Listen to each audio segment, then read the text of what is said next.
Bonjour à tous, depuis Jérusalem, je voudrais vous offrir une petite réflexion sur la paracha que nous lirons cette semaine, Mishpatim. Rappelez-vous que à la fin de la paracha de Yitro, dans la paracha de Yitro, on reçoit les 10 commandements. Et la première mitzvah qui apparaît dans Mishpatim qui signifie les lois, la justice, on va donner tout de suite quelques exemples. Il y a l'indication de l'esclave, qu'on pourrait traduire aujourd'hui comme étant un serviteur, un employé ou un salarié. Ça veut dire qu'on est salarié d'Hachem. Et la Gemara va dire dans Kiddushin, à la fin du premier chapitre, que nous devons être les employés d'Hachem et non pas les employés ou les salariés des salariés. Parce qu'eux-mêmes sont des salariés par rapport à Hachem. D'autres Rishonim expliquent pourquoi cette première loi apparaît en premier lieu après Matan Torah. On était en pleine révélation, en pleine transcendance, connexion avec Hachem, et tout d'un coup on nous parle évidemment de cette loi de libérer l'esclave au bout de 6 ans si tu l'as acheté, et à l'année de la Shemitah, la 7e année, tu devras le libérer, et sinon il faudra lui poinçonner l'oreille. Ça veut dire qu'on est pleinement, on fait partie pleinement d'Hachem. Mais dans Mishpatim, c'est là où je voulais m'arrêter aujourd'hui, il y a plusieurs indications, plusieurs lois sociales, le rapport à l'autre, le rapport à son prochain. Comme si qu'on était en train de dire que dans les premières tables de la loi, la première partie, c'est le rapport à Dieu, la seconde partie, c'est le rapport à l'homme. Pour arriver à l'homme, il faut passer par Dieu. Et pour arriver inversement à Dieu, il faut passer par l'homme. Il y a une forme de réciprocité entre les deux. Et effectivement, on parle d'une transcendance dans Yitro, mais le but de la Torah, c'est de la révéler dans un monde de matière, dans un monde de matérialité et de sensibilité humaine. Avoir de l'empathie, comprendre la souffrance de l'autre. On avait souvent rapporté l'explication selon laquelle Moshe Rabbeinu, lorsqu'il voit ses frères souffrir, Vayar Besivlotam, le texte ne dit pas que Moshe était humble ou qu'il était érudit ou qu'il avait compris le divin, pas du tout.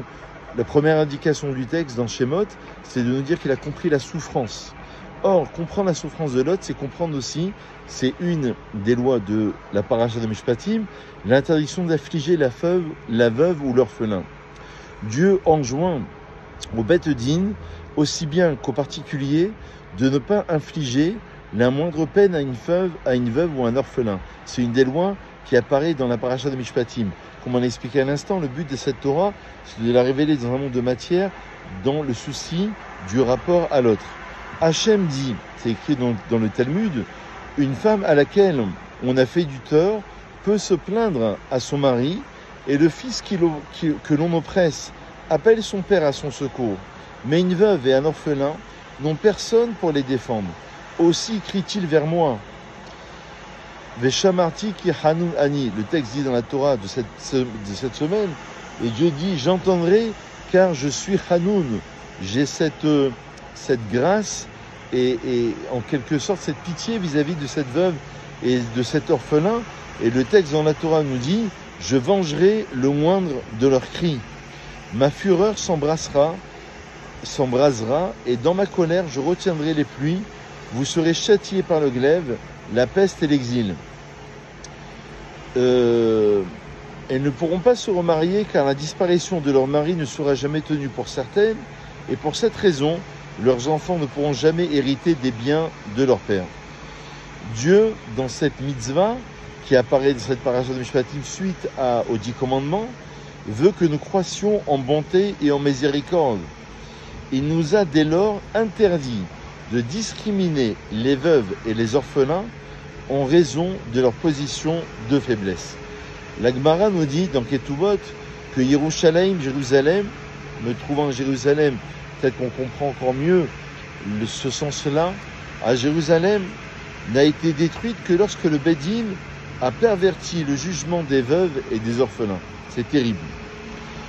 L'interdit concernant l'oppression de la veuve et de l'orphelin, selon une opinion de nos sages, est rapporté dans la Torah pour illustrer une règle générale selon laquelle il est défendu de tirer avantage de toute personne privée de recours.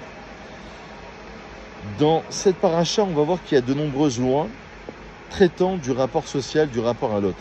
Par exemple, l'interdiction de maudire un juge si on est en désaccord avec sa décision. Donc, outre la prohibition relative au fait de maudire quelque juif que ce soit, puisqu'on a l'interdiction de maudire n'importe quel juif, Hachem nous a donné un commandement spécifique interdisant de maudire les dayanim, c'est-à-dire les juges d'un beddin. Ça, c'est une véritable interdiction qui apparaît dans cette paracha de Mishpatim. Cette interdiction sous-entend une malédiction usant du nom divin. Il est interdit de maudire, nous dit le Talmud, et repris dans la Halacha, il est interdit de maudire un juge, un roi ou le chef du Sanhédrin.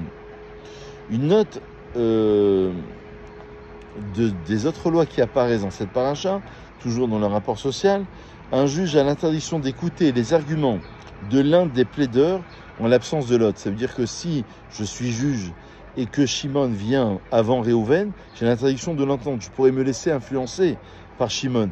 C'est dans la Gemara de Sanhédrin au début qui nous relate justement ces interdictions. Les deux parties doivent être présentes en même temps. Une autre interdiction qui apparaît dans cette paracha, le Beddin ne doit pas accepter le témoignage d'un rachat, ça veut dire d'un mécréant, d'un impie. Le rachat, il y a plusieurs définitions dans la halakha. Nos sages présentent une liste de personnes qui sont disqualifiées pour être témoins devant un Beddin. Par exemple, pour plusieurs personnes ne pourront pas témoigner pour un mariage ou pour un divorce.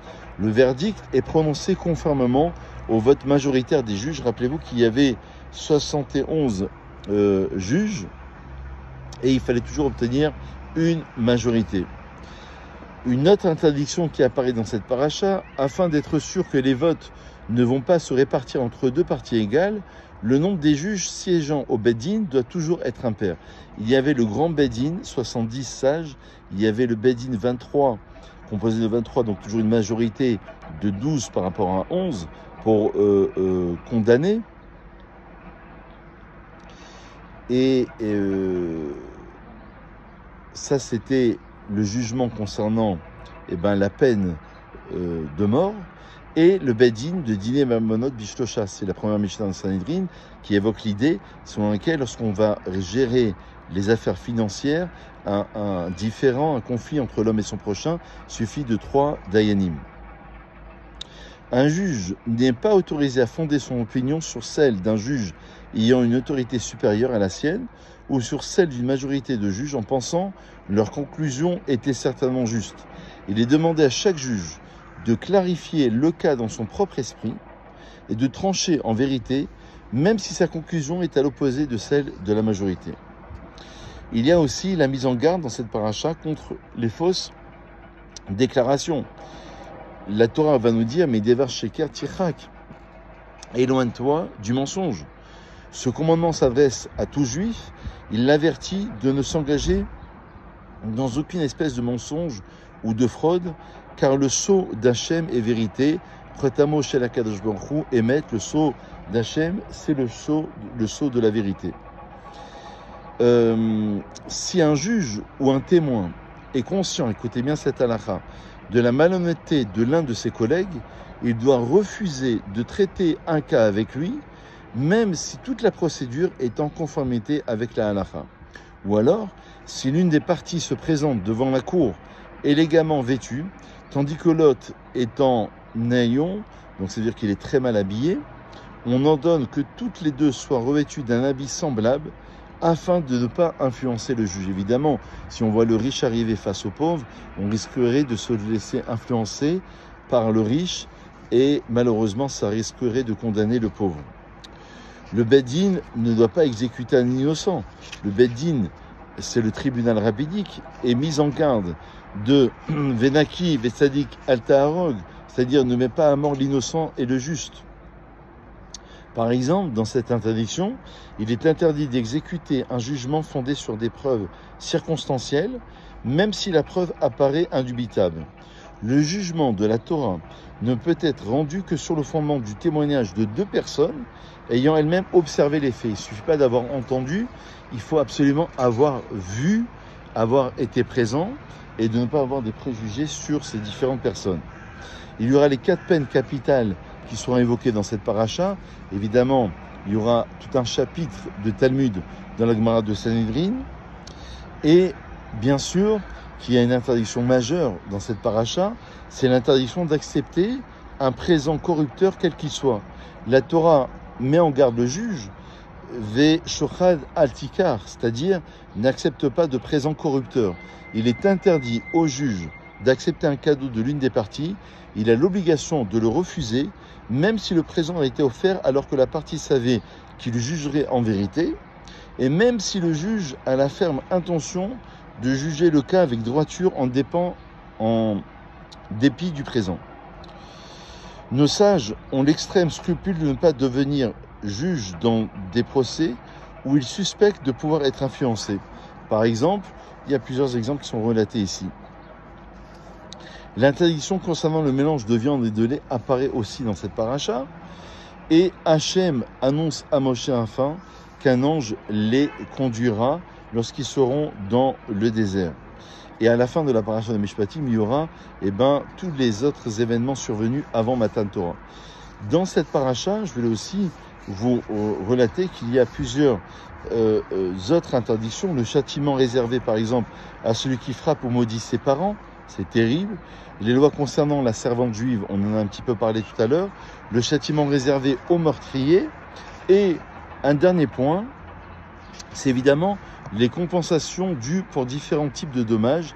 Il y aura le nézek, la blessure physique, c'est-à-dire que si quelqu'un a porté un coup à son prochain, lui cause un dommage, d'une des 5 manières suivantes, il lui doit une réparation concernant le nézek, c'est-à-dire la blessure physique, le tsahar, c'est-à-dire la douleur, le ripouille, c'est-à-dire les frais médicaux, le shevet, c'est-à-dire le chômage, et le bochet, c'est l'humiliation. S'il a frappé devant tout le monde, lui a donné une gifle, il a effectivement subi une humiliation.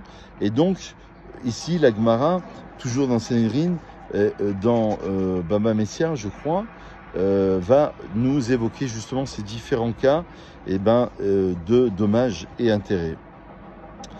Et enfin, l'interdiction de tromper autrui, c'est aussi une des mitzvot qui sont relatives aussi dans cette paracha, et de ne pas faire subir une souffrance à un animal. Donc vous voyez que dans tous ces exemples qu'on a cités, il y a un rapport évidemment avec Dieu, mais il y a un rapport avec l'homme.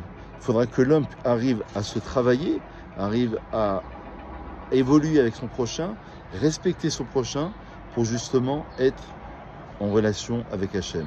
Shabbat Shalom à vous tous, et à très vite pour d'autres réflexions.